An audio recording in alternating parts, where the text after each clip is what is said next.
नमस्कार, मैं पेन वाजपेयी अपने YouTube चैनल मैं पेन वाजपेयी पे आपका बहुत बहुत स्वागत करता हूँ। ये क्लास उन सभी एस्पिरेंट के लिए बहुत ही ज़्यादा हेल्पफुल होने वाली है जो एसएससी CHSL या MTS के डिस्क्रिप्टिव एग्जाम की प्रिपरेशन कर रहे हैं। तो आज एक और आरटीए की कॉपी मैं आपके बीच में लेके आया हूँ। मैंने आपसे वादा किया था कि कम से कम डेली एक जो आरटीए की कॉपी है उसको मैं ज़रूर मैं आपके बीच में एक्सप्लेन करूँगा। तो ये जो आरटीए की कॉपी है इसमें स्टूडेंट ने जो स्कोर किया है वो कितना किया है 53।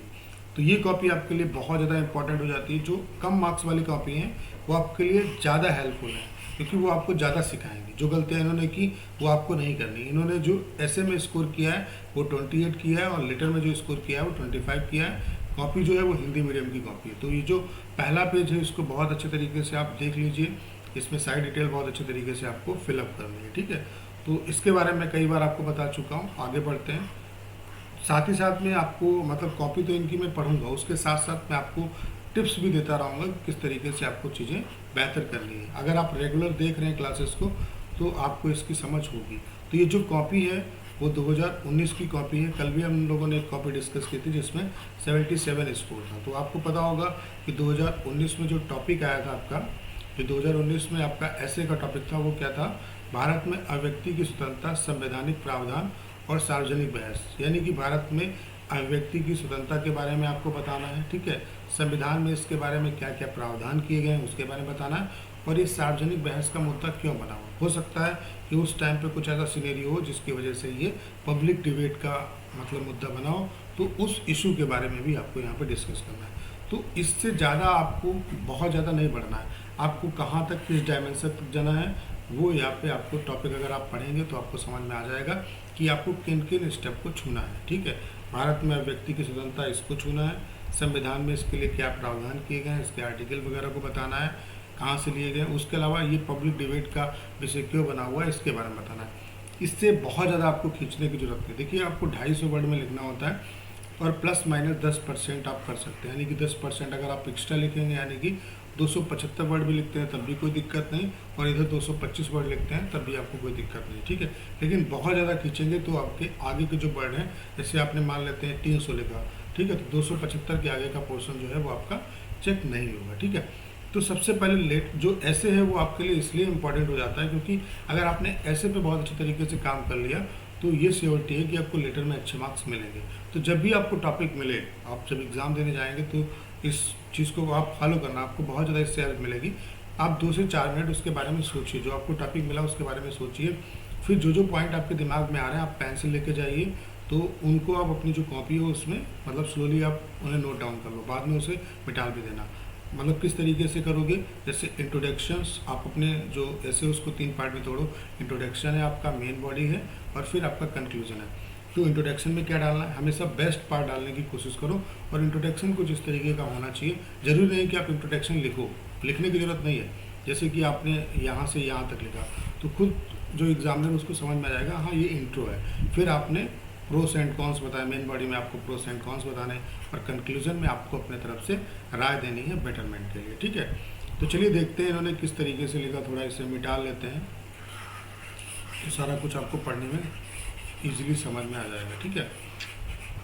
तो देखते हैं किस तरीके से इन्होंने लिखा। तो इन्होंने क्या लिखा है आप लोग देख पा रहे होंगे। मानव के व्यक्तित्व के विकास एवं गरिमापूर्ण जीवन हेतु अभिव्यक्ति की स्वतंत्रता आवश्यक माना गया है। हमारे देश के संविधान के भाग 3 के अंतर्गत मौलिक अधिकारों के अंतर्गत अनुच्छेद 19(1) का में अभिव्यक्ति की स्वतंत्रता को परिभाषित किया गया है, क्योंकि जो कि अमेरिका के संविधान से लिया गया है। किसी भी देश को सशक्त एवं सबल बनाने हेतु यह आवश्यक है कि वहाँ की जनता को यह स्वतंत्रता हो कि वह सरकार की अच्छी नीतियों का समर्थन एवं खराब नीतियों का विरोध कर सके, ठीक है, एवं अपनी बात पाक अभिव्यक्ति एवं प्रदर्शन के जरिए सरकार तक पहुंचा सके। आज के इस युग में सोशल नेटवर्किंग के माध्यम से अपनी बात किसी भी स्थान से एवं किसी भी समय रख सकते हैं। अभिव्यक्ति की स्वतंत्रता का मनोवैज्ञानिक रूप से मानव के मस्तिष्क में बहुत बढ़िया प्रभाव पड़ता है। तो ये लिखने की अच्छी लैंग्वेज नहीं, थोड़ी प्रोफेशनल लैंग्वेज आपको यूज़ करनी है। अगर किसी स्थान या कार्यालय में लिंग, जाति, रंग अथवा किसी अन्य कारण से आपके साथ अगर अन्याय हो रहा है तो आप अपनी आवाज़ उठा सकते हैं। परंतु अब देखो जो इन्होंने नया वर्ड डाला है वो इन्होंने यहाँ से लिखना स्टार्ट किया, ठीक है। आपको सिर्फ एक बॉक्स का गैप देना है, ठीक है। परंतु इस स्वतंत्रता का कुछ लोग गलत फ़ायदा उठाते हैं। Social networking site Facebook WhatsApp के जरिए भड़काऊ भाषण देते हैं एवं कुछ ही मिनटों में बहुत ज़्यादा तादाद में भीड़ जमा कर लेते हैं, जिनसे दंगा एवं तोड़फोड़ जैसी स्थिति उत्पन्न हो जाती है एवं मॉब लिंचिंग जैसे भयावह एवं दुखद घटना घट जाती है। ऐसी परिस्थितियों में सरकार को व्यक्ति की स्वतंत्रता को रोकना पड़ता है, जिससे कि नुकसान की आशंका कम रहे।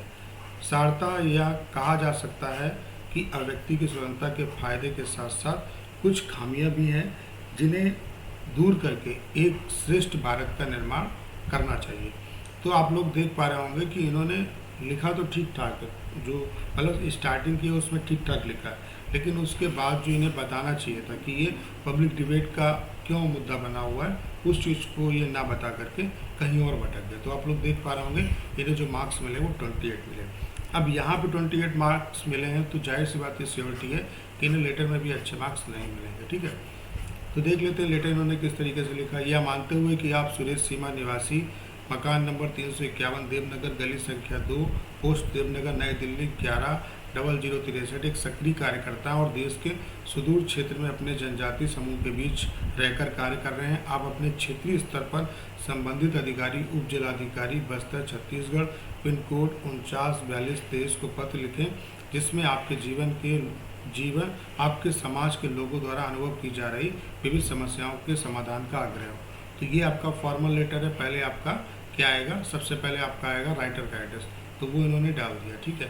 फिर इन्होंने एक गलती क्या की, देखो यहाँ पे एक लाइन का इन्हें गैप देना चाहिए था, वो इन्होंने गैप नहीं दिया, ठीक है, तो ये गलती। उसके बाद फिर एक लाइन का गैप देना चाहिए था, सब्जेक्ट लिखना चाहिए था, वो भी इन्होंने नहीं किया, ठीक है। तो ये गलतियाँ हैं कुछ, ठीक है। उसके बाद महोदय मैं सुरेश इस पत्र के माध्यम से आपका ध्यान बस्तर के सुदूर क्षेत्र की ओर उत्कर्ष कराना चाहता हूँ।